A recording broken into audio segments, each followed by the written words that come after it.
Hasankeyf'teki liman yerinden koptu, yüzüyor.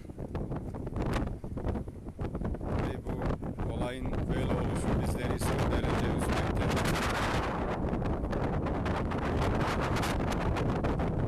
Böyle bir olayın oluşu bizleri üzüyor. Burada firmayı acilen göreve çağırıyoruz.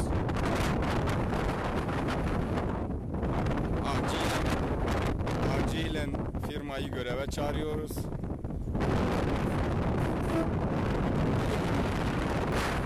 Şu anda acı bir olayla karşı karşıyayız.